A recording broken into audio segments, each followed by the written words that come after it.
The mathematical level in this clip will be slightly higher than usual for this series, but hopefully we'll get through it. I'm going to show you the first proper probability distribution in this series. The reason is the previous clip where I contemplated repeated independent trials with two different outcomes, success or failure, and wondered what the success probability or rate could be. Success was defined as getting 2, 3, 10, 11 or 12 on 2 dice. Two different rates were contemplated, model 1 p equal to 1/4 and model 2 p equal to 5/11.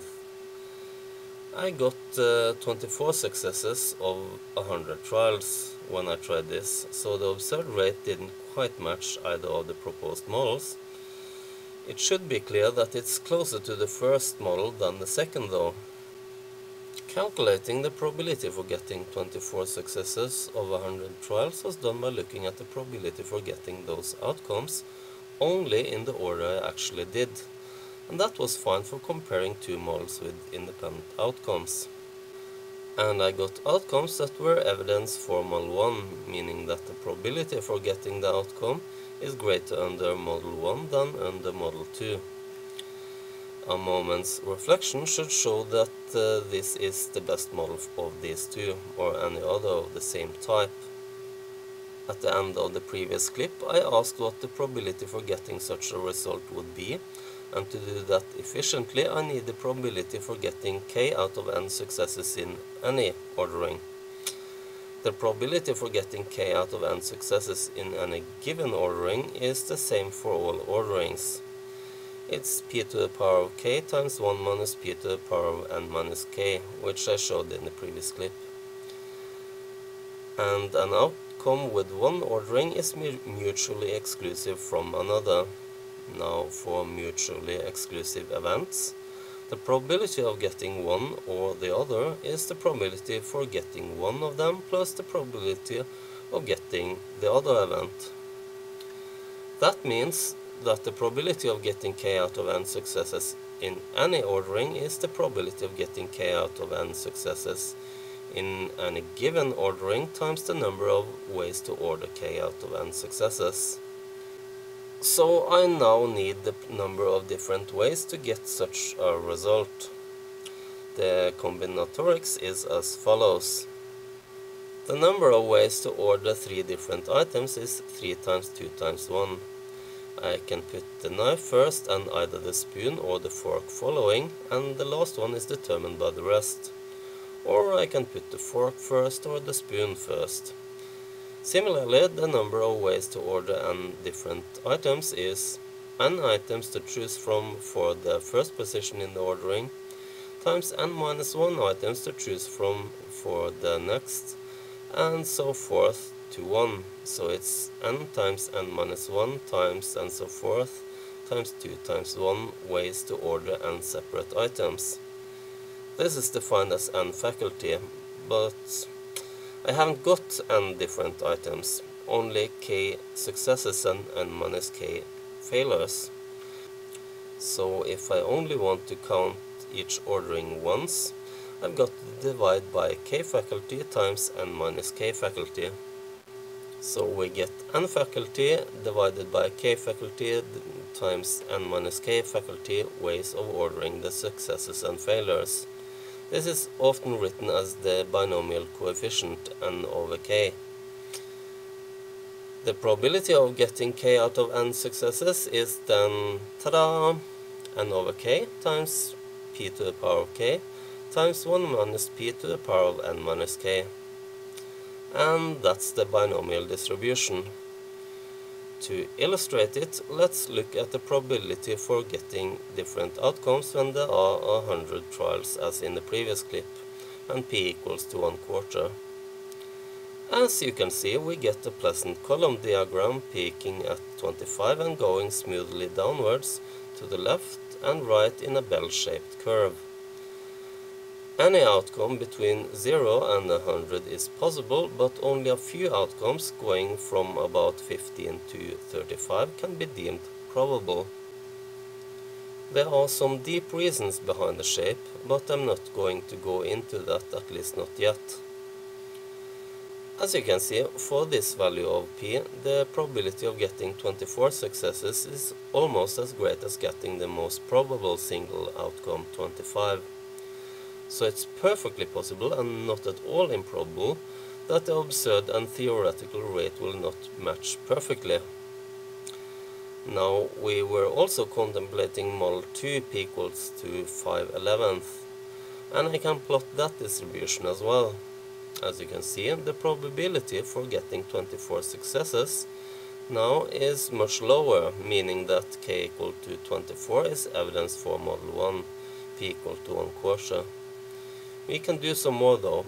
From this graph we can see that k equals to 0 up to and including 34 is evidence for model 1, while outcomes above that is evidence for model 2. From the formula for the binomial distribution, it's now possible to calculate the probability for getting evidence for p equal to 5/11, given that the data has been produced by model 1, p equal to 1/4. It's the probability for getting k equal to 35 successes given p equals to 1/4, plus the probability for getting k equal to 36 plus, and so forth until you reach the maximum number of successes, in this case 100. The result is that the probability for getting evidence for the wrong model is about 1.64% in this case, and that the probability for getting evidence pointing towards the correct model is 98.36%. So that answers the initial question: how probable was it to get evidence for p equals to 1/4, given that this is the model that has produced the data? We can rely quite well on getting data that points in the right direction, but it's not certain. This may not be a satisfying answer though. Why choose 100 trials? Couldn't we do better with another number of trials, possibly a lower number? And if not, if the reliability increases with the number of trials, then why? The question about reliability seems to be connected to the width of the binomial distribution. As mentioned earlier, the most probable values for model 1 lies between 15 and 35, barely touching the region of most probable outcomes for model 2. If the regions had been more overlapping, the probability for getting evidence pointing in the wrong direction should intuitively be higher.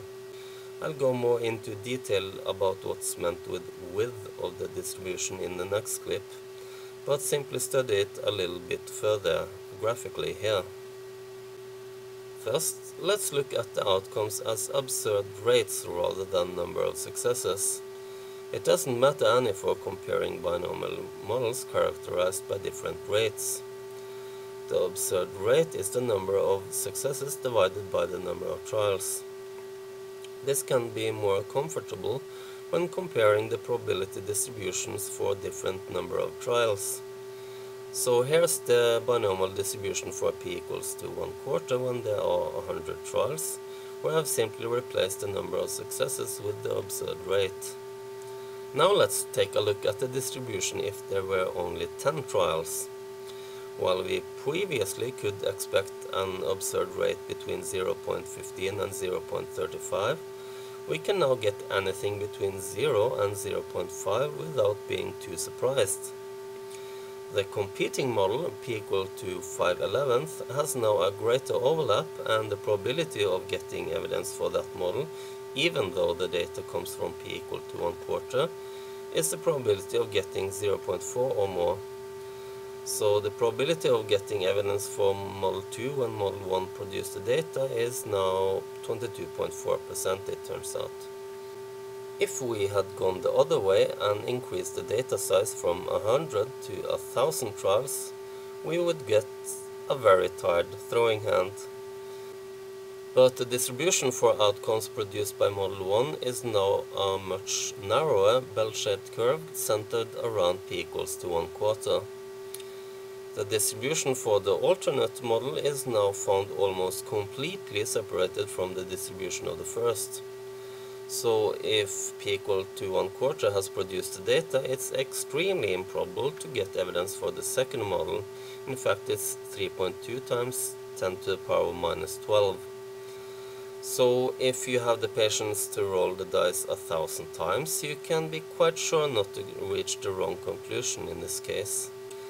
In the next video, I want to look further on the characteristic width of the binomial distribution, and for that I need the concept of variance.